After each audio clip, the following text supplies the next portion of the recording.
In a time when every grain and vegetable was precious, medieval families stretched their resources to feed hungry mouths with simple, hearty meals born from ingenuity and grit. Today, we pay tribute to those unsung cooks of the past, farmers, monks, and village folk, whose resourcefulness filled tables with warmth and sustenance, long before kitchens had ovens or refrigerators. Pottage of barley and vegetables. In this recipe video, you will learn how to make super delicious and healthy barley vegetable soup. There's something deeply comforting about a steaming bowl of pottage, that ancient medieval staple simmering quietly on the hearth. Imagine a thick, hearty stew, bubbling gently, filled with pearl-like barley grains that swell tender and chewy, mingling with sweet, earthy root vegetables and fragrant herbs gathered from the garden or hedgerow. This was the humble meal that fed peasants and monks alike, a dish both simple and endlessly adaptable, shaped by the seasons and whatever the land had to offer. Barley was the grain of the people, a cheap, reliable source of energy that grew well in cooler climates and poor soils where wheat balked. It had a pleasantly nutty flavor and a satisfying bite that kept bellies full through long days of labor. The vegetables, often carrots, onions, leeks, and sometimes turnips or parsnips, were the backbone of medieval kitchen gardens, hardy and affordable. Parsley and sage added a hint of brightness, while a pinch of salt, if you were lucky enough to have it, brought everything together. To make this pottage, you begin by rinsing the barley until the water runs clear, then soaking it briefly to help soften those tough kernels. Into a large pot goes the barley with enough water or broth to cover it well. Remember, medieval cooks relied on what they had, so plain water was common, but a broth made from bones or vegetable scraps was a treasure.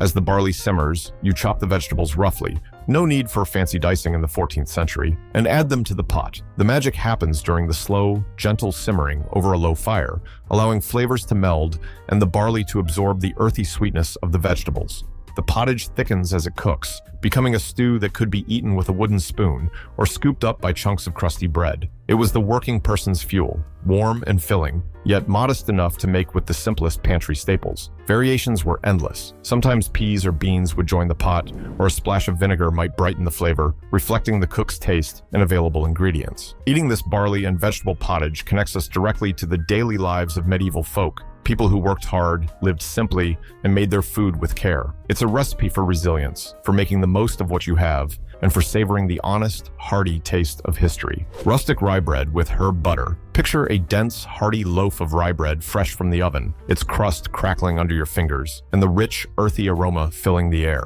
Rye was the grain of choice for many medieval households across northern and eastern Europe.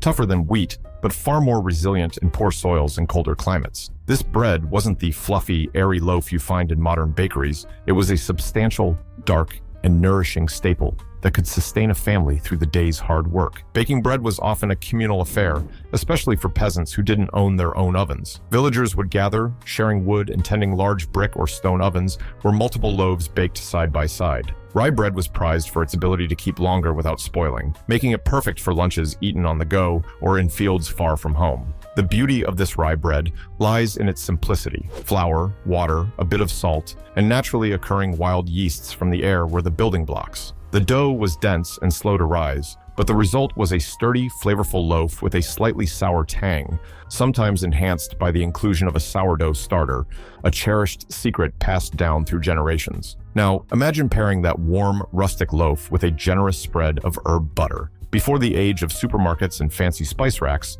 medieval cooks relied on the wild herbs growing just beyond their doorstep. Parsley, dill, chives, and garlic were common companions to bread, crushed into softened butter or rendered animal fat to make a fragrant spread. This butter was not just a flavor enhancer, it was a way to add richness and a touch of indulgence to an otherwise plain meal. To prepare the herb butter, fresh herbs are finely chopped and gently folded into softened butter along with a pinch of salt. The result is a creamy, fragrant topping that melts delightfully over the warm rye, soaking into every crevice. Every bite is a rustic celebration, earthy, herbaceous, and rooted in the traditions of a time when food was made to nourish body and soul. Serving this rye bread with herb butter wasn't just about filling bellies. It was about savoring simple pleasures, appreciating the wild flavors of the land, and sharing a moment of warmth in the middle of a long day. It's a humble reminder that sometimes the cheapest ingredients can bring the greatest comfort. Cheese and onion tart. Today on El Mundo Eats, we're going to make caramelized onion tartlets with camembert. Imagine the golden, flaky crust of a tart straight from a medieval market stall, the air fragrant with the rich scent of melted cheese mingled with sweet, caramelized onions. This humble tart was a favorite among townsfolk and travelers alike, a portable, affordable meal that packed layers of flavor into every bite. In a time before lunchboxes, these tarts were the original street food, simple yet satisfying. Medieval cooks prized tarts because they could be made from leftovers or whatever was on hand. The crust was usually a basic pastry dough made from flour, water, and a bit of fat, often lard or butter if you were lucky, rolled out roughly by hand. It needed to be sturdy enough to hold the filling, but tender enough to give way with a satisfying crunch. The filling was where the magic happened. Onions, a staple in medieval kitchens, were cheap and abundant, growing well in gardens and fields. They were slowly caramelized over a low flame until soft and sweet, turning what could be a sharp, biting vegetable into something mellow and fragrant. Cheese, often a sharp farmhouse variety made from cow or goat's milk, added richness and saltiness. Together, they formed a pairing that was both humble and indulgent. To prepare this tart, you start by gently cooking the onions until they turn a warm golden color, releasing their natural sweetness. Meanwhile, the pastry dough is rolled out and pressed into a shallow tin or shaped freehand on a baking sheet. The caramelized onions are spread evenly across the base, then topped with generous shavings or crumbles of cheese. The tart goes into a hot oven until the crust is crisp and golden, and the cheese is melted, bubbling, and slightly browned around the edges. This simple cheese and onion tart reflects the ingenuity of medieval cooks who made the most of limited ingredients, transforming everyday staples into a comforting midday meal. It was the kind of dish eaten on benches outside the market, in bustling town squares, or carried along on journeys between villages. Serving it warm, perhaps with a side of pickled vegetables or a small cup of ale, brings you closer to the tastes and textures of a time when life was hard, but food was a small, delicious reprieve. This tart, humble in origin but rich in flavor, is a delicious reminder that cheap medieval lunches didn't mean boring. They meant creative, resourceful, and utterly satisfying. Pea and ham soup. Picture a steaming bowl of thick, hearty pea and ham soup, the kind that would warm a medieval laborer's hands and spirit after a long morning in the fields. This simple soup was a staple for many, especially during colder months when fresh vegetables were scarce and hearty protein was prized. Peas were a humble but vital part of the medieval diet, cheap, nutritious, and easy to store dried for months on end. Add to that a bit of cured ham or bacon, and you've got a lunch that's filling, flavorful, and full of history. Dried peas, often split, were soaked overnight and simmered slowly to soften, releasing a creamy texture that thickened the soup. The ham used wasn't fresh pork, but rather salted, smoked, or cured cuts, leftovers from the winter's preserved meat supply. These scraps were precious flavor boosters in a time before bouillon cubes or canned broths. A single ham bone or a hock could lend a rich, smoky depth that elevated the simple peas to something hearty and memorable. The soup starts with a base of onions, sautéed gently in a bit of fat or butter to coax out their sweetness. Then come the soaked peas, added to a pot with water or homemade broth, along with the ham hock. Slow cooking was key. Medieval cooks relied on hours of gentle simmering over a low fire, coaxing every ounce of flavor from humble ingredients. Herbs like parsley, thyme, or bay leaf might be added if available, providing subtle background notes. As the soup cooks, the peas soften and begin to break down, thickening the broth into a velvety, almost stew-like consistency. The ham releases its smoky saltiness, while the onions and herbs lend sweetness and aroma. Before serving, some cooks would remove the bone, shred any remaining meat, and return it to the pot, making every morsel count. This pea and ham soup was much more than a simple meal. It was a symbol of medieval resourcefulness and the clever use of every ingredient. For peasants and town workers, it provided sustenance and warmth at minimal cost. For wealthier households, it might appear on the table as a humble starter or a quick, nourishing lunch. Enjoying a bowl today connects you with a time when food was medicine, comfort, and necessity all at once. It's a dish that speaks to the past, but tastes as good now as it did then. Earthy, smoky, and full-bodied. Perfect for a slow afternoon or a brisk morning. Smoked fish with mustard sauce. Imagine sitting by a coastal village hearth, the rich, smoky aroma of freshly smoked fish filling the air. Fish such as herring or mackerel were staples in medieval diets, especially in towns near rivers and seas where fresh catch was abundant. Smoking was an ancient preservation method, essential for stretching the bounty and making fish last through long winters or journeys. This smoky fish paired perfectly with a sharp, tangy mustard sauce, an unexpected but classic medieval combo that brightened and balanced the deep flavors. Smoking fish was no quick process. Medieval cooks would salt the fish first, then hang it in smokehouses where slow-burning wood chips infused it with flavor while drying it out just enough to preserve. This method turned fish into a dense, flavorful delicacy that could be eaten cold or gently reheated. The smoky notes were prized, and fish like herring became a cheap protein source accessible to many. The mustard sauce that accompanies the fish is simple, but packs a punch. Medieval mustard was made by crushing mustard seeds and mixing them with vinegar, sometimes sweetened with a touch of honey. This rustic sauce cuts through the richness of the smoked fish, adding a lively tang and a bit of sweetness, awakening the palate with every bite. To prepare the lunch, you'd start by gently warming the smoked fish, careful not to overcook it since it's already cured and flavorful. Then, the mustard sauce is whisked together in a small bowl, combining crushed mustard seeds with sharp vinegar and a drizzle of honey for balance. Some cooks might add a pinch of salt or a sprinkle of herbs like dill or parsley if available, lending extra freshness. Serving this dish was straightforward. Flaky smoked fish plated alongside a small dish of mustard sauce for dipping or drizzling. It was the kind of meal enjoyed in fishing villages or market towns, quick and nourishing for workers who needed something to eat on the go.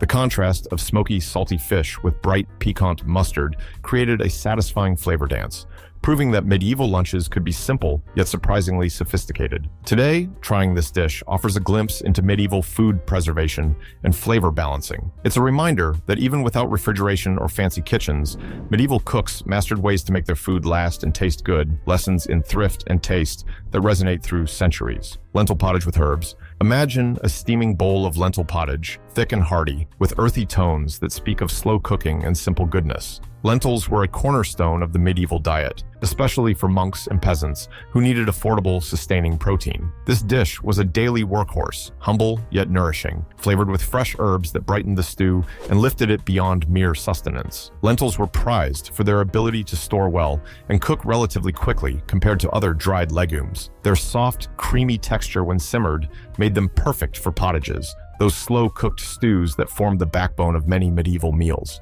The beauty of this lentil pottage lies in its simplicity: lentils, onions, a handful of fragrant herbs, and broth or water.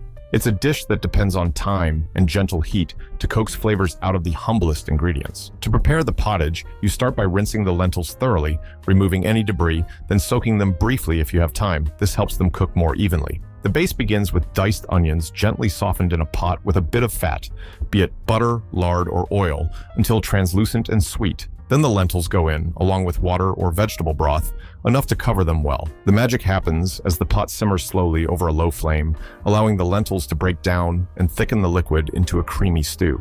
As it cooks, finely chopped herbs such as parsley, thyme, or sage are added, filling the kitchen with their fresh, aromatic scent. These herbs were not just for flavor, they were believed to aid digestion and bring health benefits, making this simple meal medicinal as well as delicious. Seasoning was minimal but intentional, a pinch of salt or a dash of pepper, if available, to round out the flavors. The result is a pottage that is both soothing and satisfying, a bowl of warmth that could be eaten with a wooden spoon or scooped up by crusty bread. This lentil pottage connects us with medieval daily life, where cooking was about making the most of what you had and creating comfort with simple, honest food. It reminds us that cheap, modest ingredients can be transformed through care and time into something memorable. Omelette of wild herbs. Imagine cracking fresh eggs into a skillet and whisking them with a handful of fragrant wild herbs gathered from a nearby meadow or garden. This simple omelette, flavored with nature's bounty, chives, sorrel, thyme, or whatever the cook could forage, was a quick, nourishing lunch for medieval folk who prized eggs as a prized source of protein and herbs as a way to brighten humble dishes. Eggs were prized in medieval times, not just for their richness, but also because they were often one of the few protein sources available to peasants and townsfolk between meat-heavy feast days. Gathered from backyard chickens or even wildfowl, eggs were versatile and quick to prepare. The wild herbs, often foraged by women and children, brought a fresh, green aroma and subtle layers of flavor that made a simple egg dish feel special. To make the omelette, eggs are beaten thoroughly with a pinch of salt, sometimes with a splash of water or milk if available, to lighten the texture. The herbs are finely chopped, nothing fancy, just a rough chop with a knife or even scissors. The mixture is then poured into a hot, lightly oiled pan where it begins to set at the edges, bubbling softly in the center. As the omelet cooks, the fresh herb aromas mingle with the warm, rich scent of eggs, creating a mouth-watering combination. It's gently cooked until just set but still tender, folding over or served open-faced. The texture is silky, and the herbs add pops of brightness that cut through the richness. This dish was practical for medieval cooks because it required few ingredients and little time, perfect for a quick midday meal. It was eaten at home, in market towns, or on the go, easy to carry wrapped in cloth or eaten straight from the pan. The wild herbs could be swapped depending on what was in season, flexible canvas for nature's flavors. Eating this omelet today connects us with the rhythms of medieval life, where the seasons dictated the menu, and every meal was a celebration of what the land freely offered. It's a humble dish that embodies simplicity, freshness, and the timeless joy of eggs and herbs cooked with care. Spiced meat pie. Imagine holding a small, warm meat pie in your hands, its golden crust flaky and tender, giving way to a fragrant filling spiced with cinnamon, cloves, and a hint of pepper. This was no ordinary pie, but a medieval treasure, where humble minced meat met the luxury of spices brought in by far-flung trade routes. Even in a time when spices were expensive, they found their way into everyday lunches, adding a touch of warmth and exotic flair to a cheap, filling meal. Meat pies were common fare, especially in towns and cities where bakers sold ready-to-eat snacks at bustling markets. These pies were portable, making them perfect for workers, travelers, and merchants who needed sustenance on the move. The filling was usually made from minced pork or beef, sometimes a mix, combined with dried fruits like raisins or currants that added subtle sweetness, balancing the savory meat and spices. Spices such as cinnamon, cloves, nutmeg, and pepper were introduced to Europe through medieval trade with the East and the Mediterranean. Though expensive, small quantities were often sprinkled into dishes, especially in pies, to brighten flavors and preserve meat. They were a luxury that even modest households might splurge on occasionally, especially for special lunches or feast days. To prepare this spiced meat pie, start by making a basic short crust pastry with flour, fat, usually lard or butter, and water, kneading it until smooth and letting it rest. The filling is made by mixing minced meat with finely chopped onions, dried fruits, and ground spices, seasoned with salt and pepper.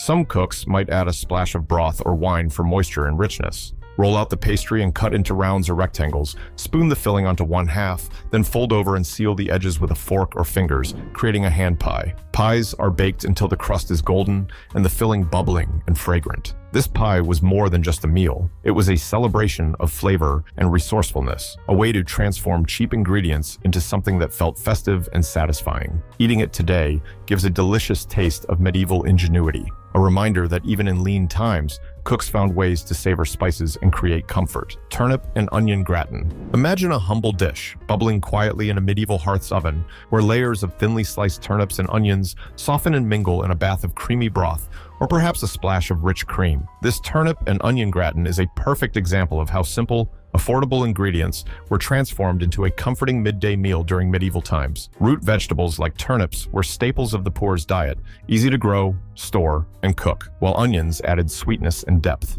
Turnips were everywhere in medieval Europe, often overshadowed by their more glamorous cousin, the carrot. But their hearty texture and slightly peppery flavor made them invaluable, especially in winter months when fresh greens were scarce. Onions, too, were ubiquitous and treasured for their pungent aroma and natural sweetness when cooked low and slow.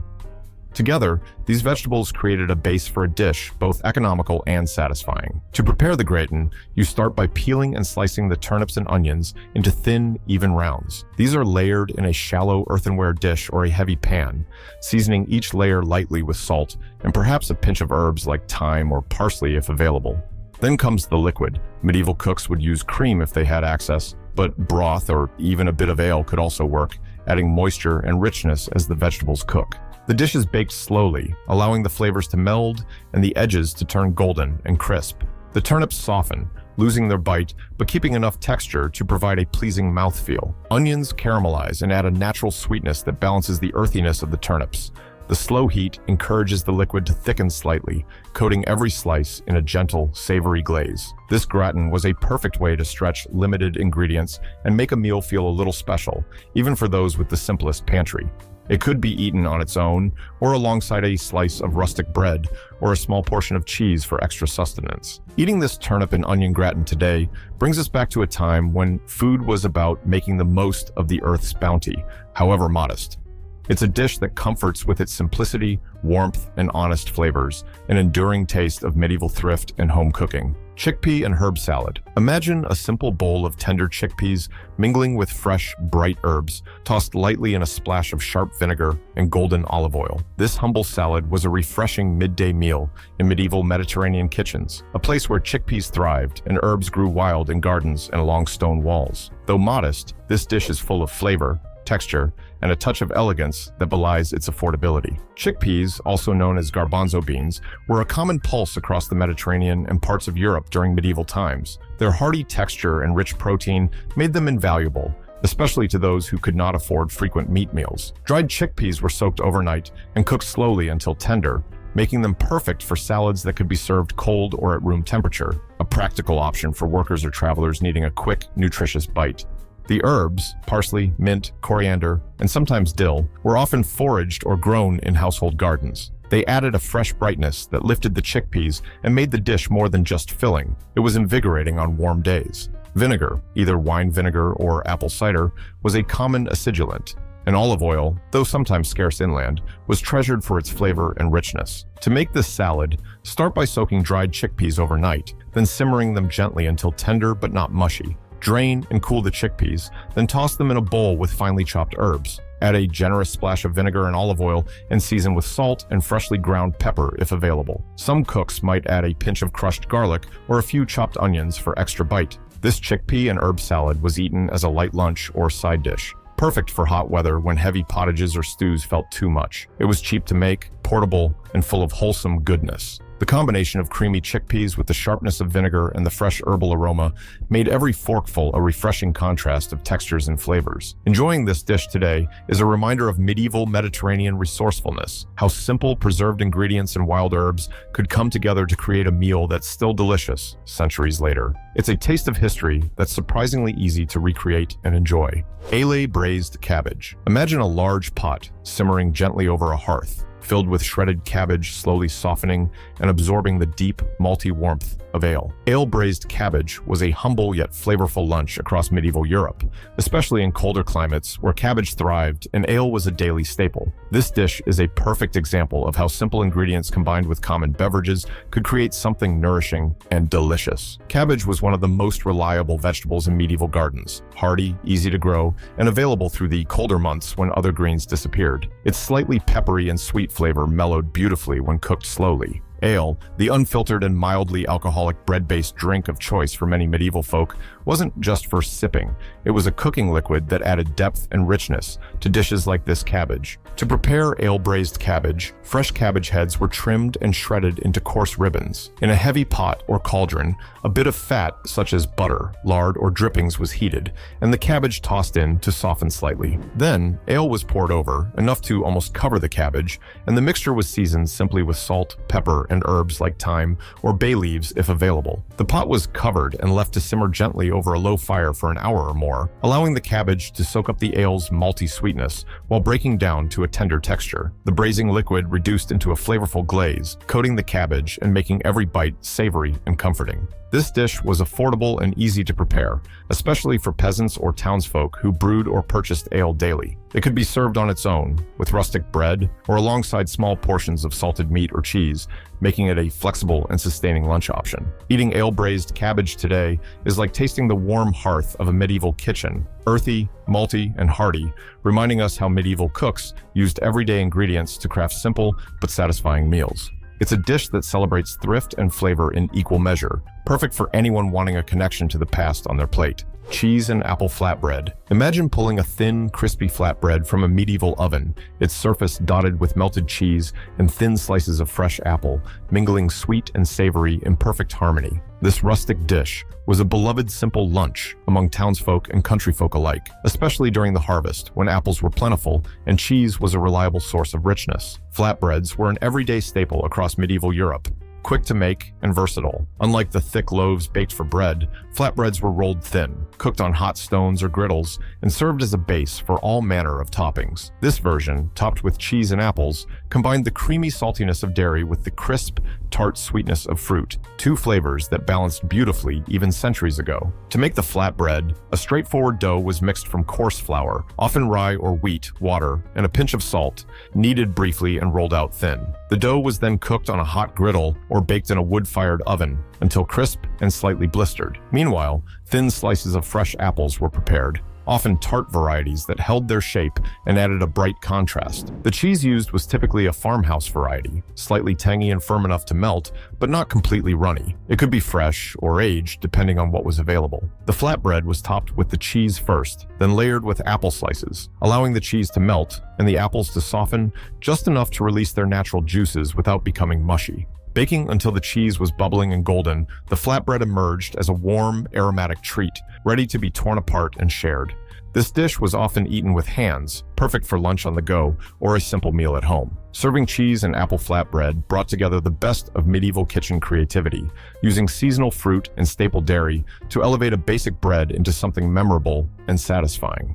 It reflects the medieval knack for pairing sweet and savory, a flavor combination still beloved today. Trying this flatbread today offers a delicious, tactile connection to the past, a way to taste the seasons and simplicity of medieval life with every bite. It's a quick, affordable dish that's perfect for those wanting a slice of history alongside their meal. Barley salad with dried fruits and nuts. Imagine a rustic bowl filled with chewy barley grains, mingling with sweet bursts of dried fruits and the satisfying crunch of nuts. A simple salad that was both nourishing and flavorful, enjoyed by medieval peasants and townsfolk alike. Barley, the hardy grain that thrived where wheat faltered, was a dietary staple, and its versatility allowed cooks to craft dishes that stretched ingredients without skimping on taste. In medieval times, dried fruits like raisins, currants, and dates were treasured additions, brought from Mediterranean trade routes and carefully stored to brighten everyday meals. Nuts, walnuts, hazelnuts, or almonds were often gathered locally or traded, adding texture and richness to dishes. Together, these ingredients transformed humble barley into a feast of contrasting flavors and textures. To make this salad, barley was first rinsed and cooked until tender, but still with a pleasant chew. Once cooled, it was combined with chopped dried fruits and roughly chopped nuts. The dressing was a simple mixture of honey and vinegar, a nod to medieval flavor balancing, with honey's natural sweetness complementing the tartness of vinegar and the earthiness of barley. Fresh herbs, if available, such as parsley or mint, could be finely chopped and tossed in, lending brightness and a touch of green. The ingredients were gently mixed so that every grain of barley was coated with the sweet and tangy dressing, while the fruits and nuts punctuated the dish with delightful contrasts. This barley salad was not just delicious, but practical. It could be prepared ahead of time, eaten cold or at room temperature, and carried easily to fields or markets. It offered a balanced meal, grains for energy, nuts for fat, fruits for vitamins, that sustained people through long workdays. Eating this dish today connects us with medieval trade and preservation practices, showing how even simple meals were enriched by the movement of goods and ideas across regions. It's a recipe that celebrates thrift and flavor, perfect for those who want to experience history through food without fuss or fancy. Peas pudding on bread. Imagine sitting down with a thick slice of rustic bread spread generously with warm, creamy peas pudding, a staple medieval lunch that was both humble and hearty. Peas pudding, made from boiled yellow split peas mashed into a smooth, buttery spread, was a favorite among peasants and laborers who needed a filling meal that wouldn't break the purse strings. This dish was the medieval answer to modern comfort food, simple yet deeply satisfying. Yellow split peas were widely cultivated and easily stored dried, making them a reliable protein source throughout the year. When boiled slowly, these peas softened into a creamy consistency, perfect for mashing. Often flavored with a bit of onion, herbs, or leftover cooking broth, peas pudding was nutritious and versatile. Spread thick on coarse bread, it became a portable, no-fuss lunch eaten in fields, workshops, or on the road. To make peas pudding, dried peas are soaked overnight and then simmered slowly in water or broth until completely soft. During cooking, a diced onion or two might be added for sweetness and aroma. Once tender, the peas are mashed or pureed until smooth, with a touch of fat, such as butter or drippings, folded in to enrich the texture. Seasoning with salt and herbs like parsley or sage brought warmth and flavor to the simple base. The bread served alongside was usually dense rye or barley bread, thickly sliced and sturdy enough to hold the spread without falling apart. This combination was the backbone of many medieval lunches, cheap, filling, and easy to prepare in large batches. Peas pudding on bread was not just food, but fuel for those who worked hard all day. Farmers, tradesmen, and monks alike relied on it. It was eaten plain or occasionally served with pickles or a bit of cheese for extra variety. Its ease and affordability made it a timeless favorite. Enjoying this dish today gives a direct taste of medieval life, where food was both a necessity and a simple pleasure. It reminds us how the most basic ingredients, treated with care and patience, can become deeply comforting dishes. This peas pudding is a tribute to medieval thrift, nourishing generations with modest means and hearty appetites. Cabbage and bacon stew. Picture a steaming pot of cabbage and bacon stew simmering gently on a medieval kitchen hearth, filling the air with savory, smoky aromas that promised warmth and comfort. This dish was a beloved staple in many households, especially during colder months when fresh vegetables were limited and preserved meats were treasured. Combining the humble cabbage with salty cured bacon, it was an affordable yet hearty lunch that sustained peasants and townsfolk alike. Cabbage was a cornerstone of medieval diets, robust, easy to grow, and available through long winters. Its slightly peppery flavor mellowed beautifully during slow cooking, absorbing the rich taste. Bacon itself was not the streaky rashers of modern breakfast fame, but rather salted, cured pork, preserved to last through seasons without refrigeration. Every slice brought a punch of smoky, salty depth to the stew. To prepare this stew, salted bacon or pork belly was first cooked slowly to render out the fat and develop flavor. The fat was then used to sauté chopped onions until soft and fragrant, setting the base for the stew. Next, chopped cabbage was added in generous amounts, stirred to coat with the bacon fat and mingle with the onions. Water or broth was poured in, just enough to cover the ingredients, and the pot was covered and left to simmer over a low fire. The stew cooked gently for an hour or more, allowing the cabbage to soften and absorb the smoky, savory essence of the bacon. The cooking liquid reduced slightly, creating a thick, rich broth that coated every forkful. Simple seasoning, salt, pepper, and perhaps a few herbs like thyme or bay leaf rounded out the flavors, allowing the natural sweetness of the cabbage and the cured meat's saltiness to shine. This stew was often served with thick slices of rye or barley bread to soak up the juices, making the meal even more filling.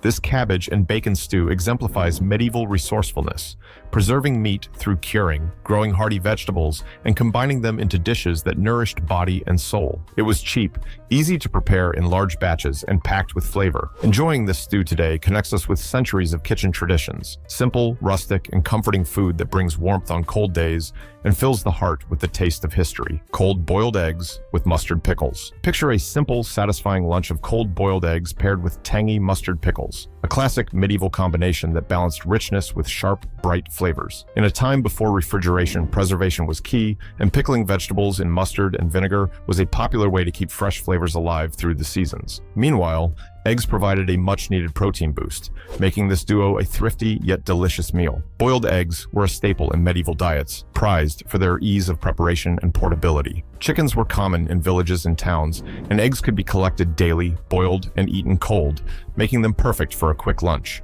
Paired with mustard pickles, the richness of the egg yolks was cut by the sharp, slightly spicy tang of preserved vegetables. Mustard pickles were made by soaking cucumbers, onions, or sometimes root vegetables like turnips or carrots in a mixture of crushed mustard seeds, vinegar, salt, and often a bit of honey to balance the acidity. The result was a crunchy, piquant condiment that added a lively contrast to many medieval dishes. To prepare the lunch, eggs were gently boiled until the yolks were firm but not chalky, usually about 8 to 10 minutes, then cooled and peeled. Mustard pickles were prepared by thinly slicing vegetables and soaking them in the mustard vinegar mixture for several hours or days, allowing flavors to meld and intensify. Serving was straightforward, peeled boiled eggs halved or whole alongside a generous helping of mustard pickles. The combination was portable and easy to eat, perfect for workers in the fields, market vendors, or anyone needing a quick yet satisfying meal. This simple pairing illustrates medieval ingenuity, preserving seasonal vegetables to extend their shelf life and pairing them with nutrient-rich eggs for a balanced lunch. It's a dish that's easy to recreate today and offers a flavorful glimpse into past food traditions. Enjoying cold boiled eggs with mustard pickles now is like tasting a slice of medieval daily life, simple, practical, and full of surprising harmony between sharp and rich flavors. Mushroom and herb pottage. Imagine a thick, earthy stew simmering gently over a medieval fire, filled with wild mushrooms gathered from the nearby woods and fragrant herbs plucked fresh from the garden. Mushroom and herb pottage was a comforting and inexpensive lunch for peasants and woodland folk who relied on nature's bounty to supplement their diets. This dish celebrates the flavors of the forest, where mushrooms provided a hearty, meaty texture and herbs added layers of freshness. Wild mushrooms were plentiful in medieval Europe and highly prized when available. Varieties like chanterelles, morels, and porcini were foraged carefully, especially in late summer and autumn. Since fresh meat was often scarce and expensive, mushrooms played a crucial role as a substitute, lending umami depth to many dishes. Combined with herbs such as thyme, parsley, or wild garlic, this pottage became a nourishing meal full of flavor. To prepare the pottage, mushrooms were cleaned and chopped roughly, then sautéed in a bit of fat, whether butter, lard, or oil, until they released their earthy aroma and softened. Meanwhile, onions or leeks were gently cooked until translucent and sweet. These were combined in a pot with broth or water, then simmered slowly to meld the flavors. Herbs were added towards the end of cooking, preserving their bright aroma and giving the pottage a fresh lift. Salt and pepper, if available, seasoned the dish, enhancing the natural tastes of the mushrooms and herbs. The final texture was thick and stew-like, hearty enough to be eaten alone or alongside coarse bread to soak up the flavorful broth. Mushroom and herb pottage was a practical, filling meal that could be made quickly or simmered for hours, depending on available time and firewood. Eating this pottage today is a wonderful way to connect with medieval food traditions, using wild, foraged ingredients combined with simple seasonings to create satisfying, nutritious meals. It reminds us that even with limited means, cooks found ways to celebrate the natural world on their plates. Honey-glazed carrots with bread. Picture a humble plate where sweet, tender carrots glisten under a warm honey glaze, accompanied by thick slices of rustic, crusty bread. A simple yet delightful medieval lunch. Before sugar was widely available or affordable, honey was the treasured natural sweetener, used sparingly to add warmth and depth to everyday dishes. This combination brought together the earthiness of root vegetables and the gentle sweetness of honey, offering a satisfying and affordable meal. Carrots in medieval times were quite different from today's bright orange varieties.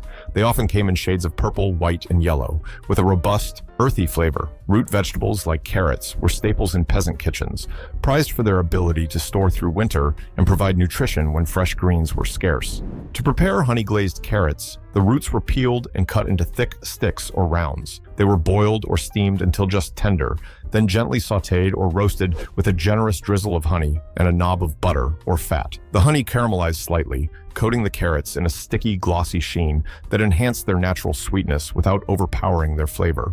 The bread served alongside was typically dense rye or barley bread, thickly sliced to soak up any leftover glaze and juices. This made the meal more filling and ensured none of the precious honey was wasted. Honey-glazed carrots were often enjoyed as a midday meal or light supper, especially in households where meat was scarce or reserved for special occasions. The dish was straightforward to prepare, using ingredients that were commonly on hand, and it offered a touch of natural sweetness that was both comforting and nourishing. Eating this dish today connects us with a medieval kitchen tradition that valued seasonality and thrift. It reminds us how simple ingredients, roots, and honey can be transformed into something joyful and sustaining. The blend of sweet and earthy flavors is timeless, a delicious example of how medieval cooks made the most of their humble pantry. Rye pancakes with cheese. Picture a rustic griddle sizzling with rye pancakes, thin, slightly dense, and boasting a warm, nutty aroma. Topped with melted cheese, these pancakes offered medieval folk a quick, satisfying lunch that balanced hearty grains with creamy richness. Rye was a common grain in medieval Europe,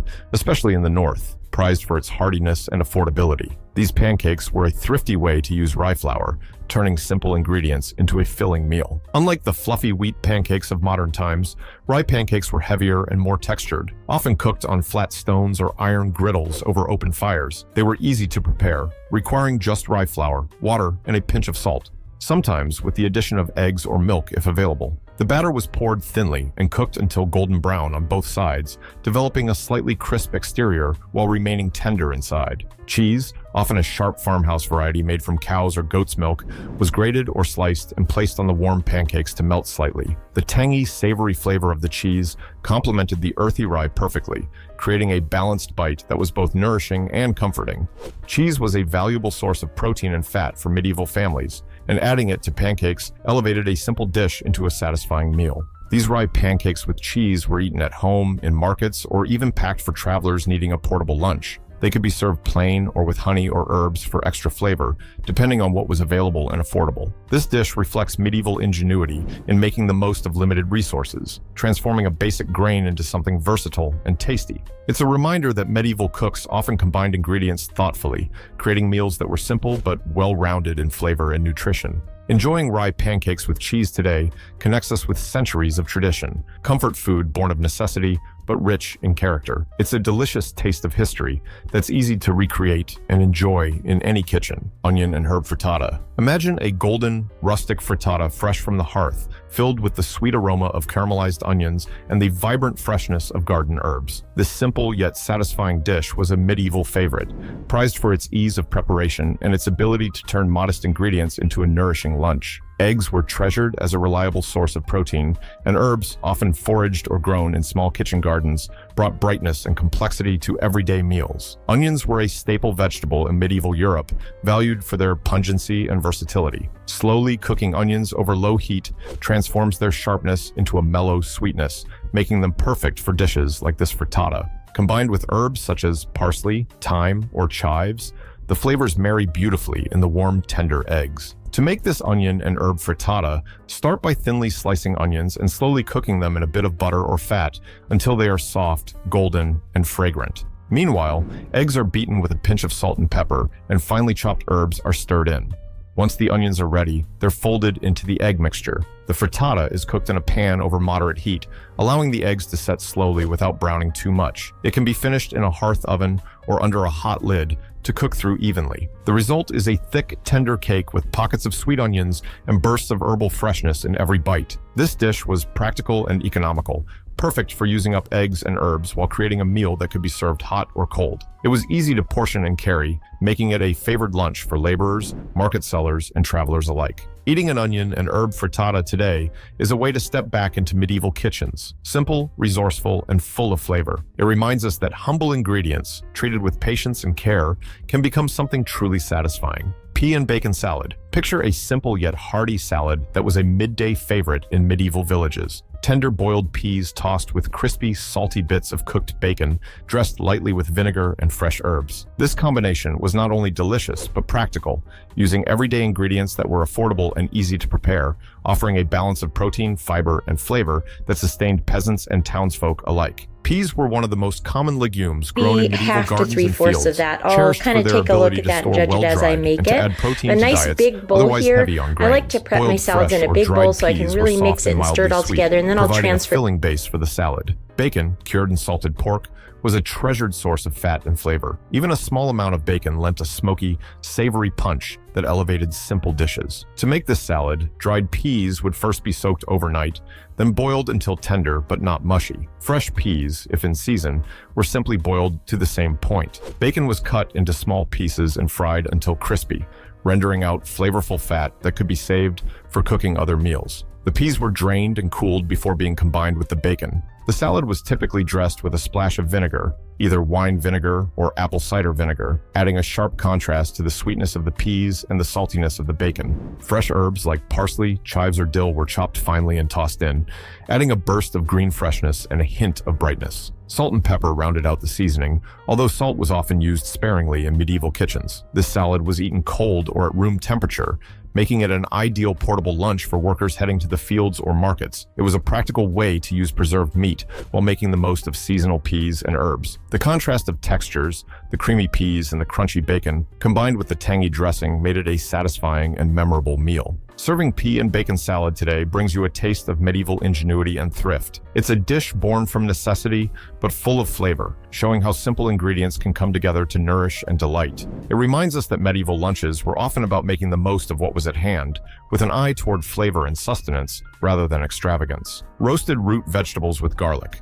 Picture a simple tray of golden roasted root vegetables, their natural sweetness intensified by the warmth of the oven and the aromatic punch of garlic. In medieval times, roasting was a common and effective way to prepare hearty vegetables like parsnips, carrots, and turnips. Staples of the peasant diet that could be stored through winter and transformed into something delicious with minimal effort. Root vegetables were the backbone of medieval meals, especially during the cold months when fresh greens were scarce. Parsnips, with their sweet, nutty flavor, carrots, often purple or white rather than orange, and turnips, peppery and robust, were gathered from the garden or field and stored in root cellars to last through harsh winters. Roasting these vegetables softened their fibrous texture and brought out caramelized, earthy flavors that warmed the body and spirit alike. To prepare this dish, the roots were peeled and cut into thick, even pieces to ensure uniform cooking. They were tossed with rendered animal fat, butter, or olive oil, if available, and sprinkled generously with crushed garlic cloves. The garlic infused the vegetables with its pungent aroma, mellowing as it roasted alongside. The tray was placed near the hearth or in a wood-fired oven, where the vegetables cooked slowly, turning golden brown and tender inside. A sprinkle of salt and any herbs on hand, such as thyme or rosemary, were added before or during roasting to enhance the flavors. This dish was typically served warm, either on its own or alongside a slice of coarse bread or a bit of cheese. It was filling and nutritious, making it an ideal lunch or side for medieval workers needing energy to carry on through their day. Roasted root vegetables with garlic highlight the medieval knack for simplicity and flavor. Without fancy sauces or elaborate techniques, cooks relied on slow cooking and quality ingredients to make meals satisfying and memorable. Enjoying this dish today offers a direct connection to medieval kitchens where thrift and taste walked hand in hand, and every ingredient was cherished for its role in nourishing the body and soul. Cheese-stuffed mushrooms. Picture a humble wooden table set beside the flickering light. Cheese-stuffed mushrooms. Today I'm going to show you how to make an appetizer that doesn't get nearly enough credit. Easy stuffed mushrooms. Picture a humble wooden table set beside the flickering light of a medieval hearth. On a simple earthenware plate rests a batch of plump, earthy mushrooms, their caps generously stuffed with a creamy mixture of local cheese, fresh herbs, and coarse breadcrumbs. As the warm aroma of melting cheese mingles with the subtle, woodsy scent of baked mushrooms, you realize that these are no ordinary mushrooms. They are a taste of medieval ingenuity, simple ingredients transformed into a satisfying, portable, and affordable meal. This is the story of cheese-stuffed mushrooms, a dish that perfectly embodies the resourcefulness and rustic charm of the medieval kitchen. Mushrooms have long been treasured not only for their distinctive flavor, but also for their ready availability. In medieval Europe, foraging was a common practice, especially in rural communities and monastic settings. While fresh meat was expensive and often reserved for feast days, wild mushrooms offered a readily accessible source of nourishment that could be gathered without cost. Varieties such as chanterelles, morels, and porcini were popular when in season, bringing rich umami depths to the modest medieval diet. Cheese, too, was a dietary cornerstone, though not the lavish imported varieties you might find today. Instead, medieval cheese was often farmhouse-made, crafted from cows, goats, or sheep's milk. These cheeses varied in texture and flavor, ranging from fresh and mild to aged and pungent. Cheese was a vital source of protein and fat, making it invaluable to both peasants and monks alike. When combined with mushrooms, cheese added creaminess and richness, turning a simple fungus into a meal that felt indulgent yet grounded in tradition.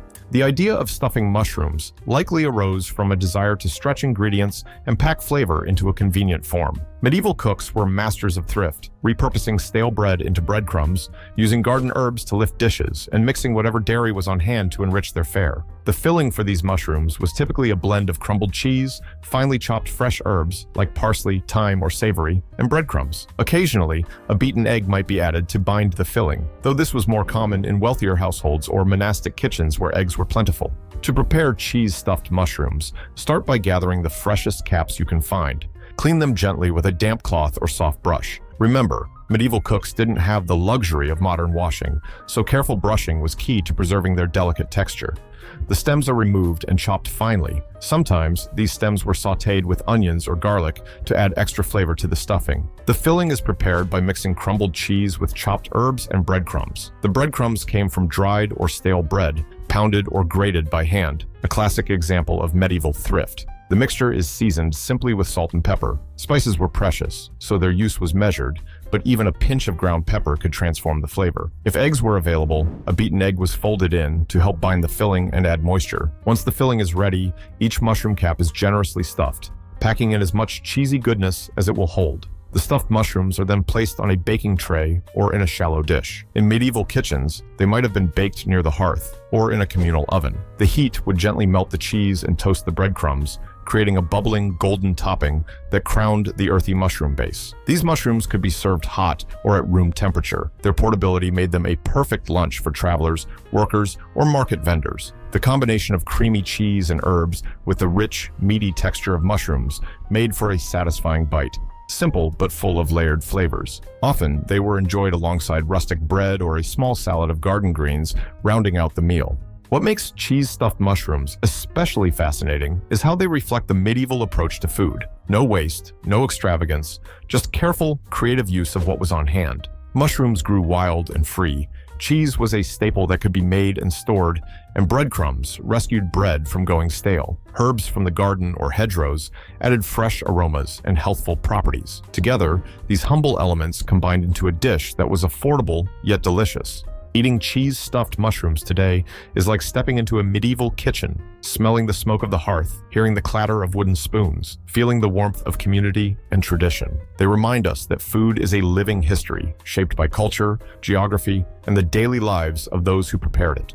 These mushrooms tell stories of survival and celebration, of the season's bounty, and the enduring joy of sharing a simple, well-made meal. So next time you savor the creamy richness of cheese-stuffed mushrooms, remember that you are tasting a recipe centuries in the making, a dish born of thrift, flavor, and the timeless human desire to nourish and be nourished. It's a delicious testament to the medieval kitchen's enduring legacy, inviting us to cook with heart, resourcefulness, and an appreciation for the simple gifts of the earth. Lentil cakes with herb sauce. Imagine the sizzling sound of small, golden cakes frying gently in a heavy cast iron pan, their edges crisping to a perfect shade of brown. The warm, earthy aroma of cooked lentils mingles with the fragrant burst of fresh parsley and tangy vinegar from a vibrant herb sauce resting nearby. This was a lunch that medieval peasants and monks would have recognized instantly. Simple, affordable, and nourishing, but with a touch of culinary flair that makes it feel like a treat even today. Lentils were among the most important staples in the medieval pantry. Easy to grow, store, and cook, they provided a hearty source of protein, especially for those who couldn't afford regular meat. Medieval cooks valued lentils not only for their sustenance, but also for their versatility. Lentil pottages and soups were common, but turning lentils into cakes offered a portable, flavorful way to enjoy them for lunch or on the move. The recipe for lentil cakes starts with dried lentils, usually brown or green, that are soaked overnight to soften and reduce cooking time. Soaking also helps to make them easier on the stomach, important in an age before modern digestion aids. The lentils are then boiled gently in water or broth until tender but still holding their shape enough to mash slightly. This slow cooking develops their earthy, slightly nutty flavor, laying the foundation for the cakes. While the lentils cook, medieval cooks would prepare the binding and flavoring elements. Chopped onions or shallots were sautéed in a bit of fat, such as butter, lard, or olive oil, until translucent and sweet. Fresh herbs, parsley being the most common, were finely chopped, bringing a green freshness and a hint of peppery bite. Depending on availability, other herbs like thyme or coriander might be added, showcasing how medieval kitchens adapted to the seasons and regional flora. Once the lentils were cooked and cooled slightly, they were mashed or roughly pureed to create a thick paste. Into this mixture went the sautéed onions and herbs, breadcrumbs to give body and structure, and seasoning of salt and pepper, luxuries that might be used sparingly but made a noticeable difference. In wealthier households, or when eggs were available, a beaten egg might be added to bind the cakes together, but many versions got by without. The mixture was then shaped by hand into small, flat cakes or patties, roughly the size of the palm or a modern-day slider. These cakes were gently fried in hot fat, turning golden brown on each side. The frying not only created a crisp crust, but also imparted a rich, savory flavor from the cooking fat. In a time when cooking oils were precious, this was a way to add indulgence to a cheap meal. Meanwhile, the accompanying herb sauce was a simple but bright counterpart, made by finely chopping fresh parsley and mixing it with a splash of vinegar, often wine or apple cider vinegar, and a drizzle of olive oil or cooking broth. This sauce cut through the richness of the fried cakes with its tangy freshness. In some regions, crushed garlic or mustard seeds might be added for an extra kick, reflecting the medieval palate's love of layered flavors. Serving lentil cakes with herb sauce was practical and convenient. The cakes could be made in batches, reheated or eaten cold, and were easily portable, perfect for laborers heading to the fields or merchants traveling between towns. The herb sauce added moisture and acidity, making every bite lively and well-balanced. But beyond the practical, lentil cakes with herb sauce offer a window into medieval life. The resourcefulness of cooks who made the most of simple ingredients, the way seasonality and preservation shaped meals, and the subtle luxury found in the clever use of herbs and spices. This dish was a testament to thriftiness and taste coexisting, proving that even inexpensive food could be delicious and memorable.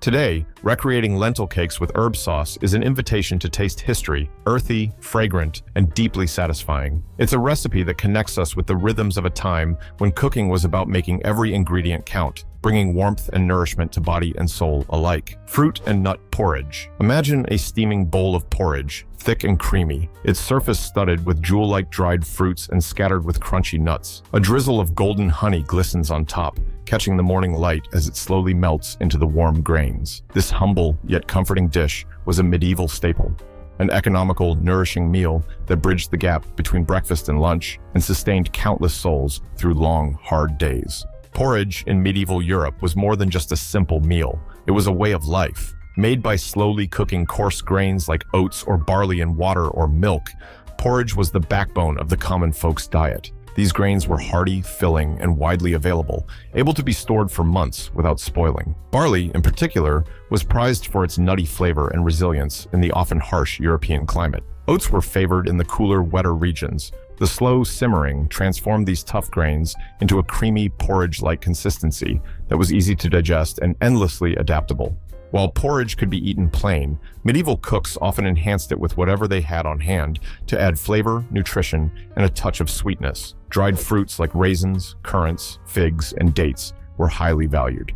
These fruits traveled long distances along medieval trade routes, arriving from the Mediterranean, the Middle East, or local orchards where fruits were dried to preserve their bounty through the winter. Their concentrated sweetness was a precious luxury and a welcome contrast to the earthiness of the grains. Nuts, walnuts, hazelnuts, almonds were another important ingredient. Often harvested locally, nuts were either chopped or crushed to sprinkle into porridge, adding a satisfying crunch and healthy fats that helped keep people warm and energized. Nuts also lent an element of richness and complexity, turning a simple bowl into something more indulgent. To prepare fruit and nut porridge, the grains were rinsed and soaked if time allowed, then simmered gently in water or milk for a long time, sometimes hours, to coax out the creamy texture. Stirring was a constant task, preventing the grains from sticking to the pot and helping to release their natural starches. Once the porridge was thick and smooth, chopped dried fruits and nuts were folded in, their flavors melding with the warm grains. Finally, the dish was sweetened with a drizzle of honey. In medieval times, honey was the main sweetener before sugar became common and expensive.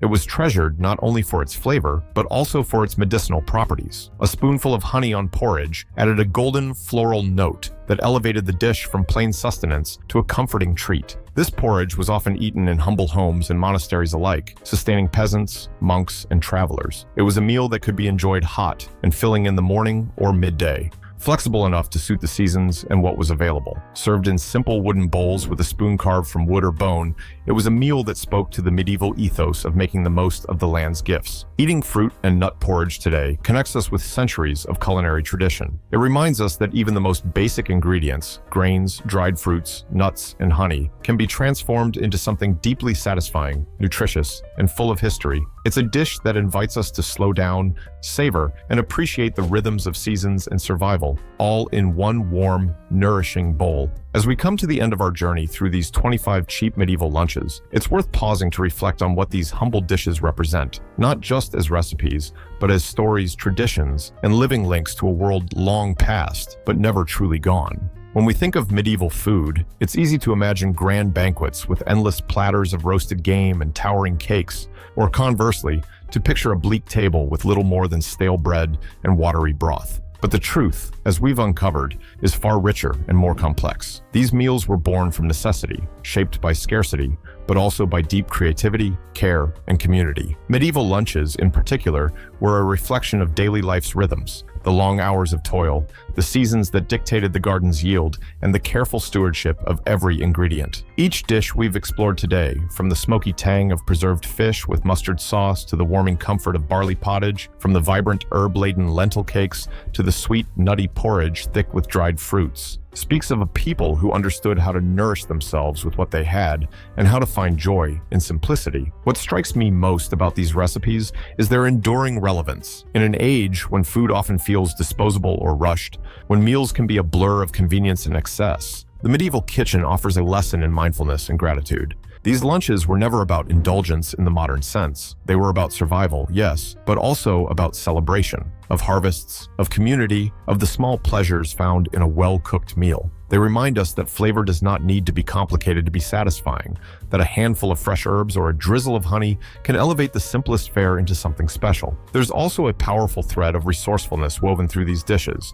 Medieval cooks had to make do, transforming humble grains, garden vegetables, and preserved meats into dishes that could fuel the body for hard work and nourish the soul. Nothing was wasted. Breadcrumbs found new life in lentil cakes. Root vegetables were roasted until their sweetness shone.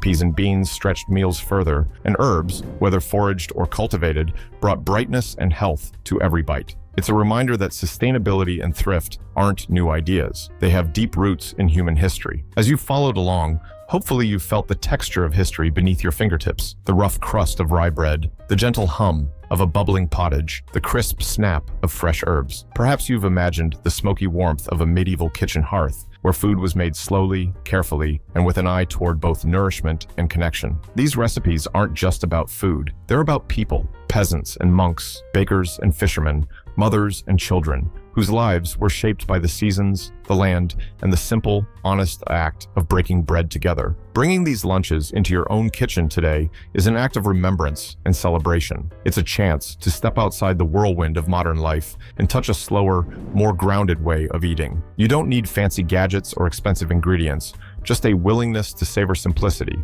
to experiment with flavors, and to honor the past through your taste buds. Whether it's a bowl of hearty lentil pottage, a crisp cheese and onion tart, or a spoonful of sweet fruit and nut porridge, these dishes invite you to share in centuries-old traditions that continue to nourish. Moreover, these medieval lunches remind us that food is more than fuel. It's culture, identity, and memory. Every recipe carries the echoes of hands that harvested grains, tended gardens, hunted, fished, and preserved. Every bite is a connection to those who came before us, and the lessons they left behind about resilience, creativity, and the joy of sharing simple meals. As we face the challenges of today, whether it's environmental concerns, food waste, or the search for wholesome, affordable meals, the medieval kitchen's legacy offers inspiration. It encourages us to look at our own pantry with fresh eyes, to experiment with humble ingredients, and to cherish the act of cooking as a form of care for ourselves and others. So as you set down this script and head to your own kitchen, I hope you carry with you a new appreciation for the past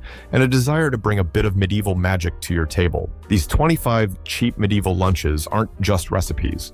They're stories of endurance, community, and joy, waiting to be tasted anew. May they fill your home with warmth, your body with nourishment, and your heart with a sense of connection across the centuries. Thank you for joining me on this delicious voyage through time. Until next time, may your hearth be warm, your meals simple and satisfying,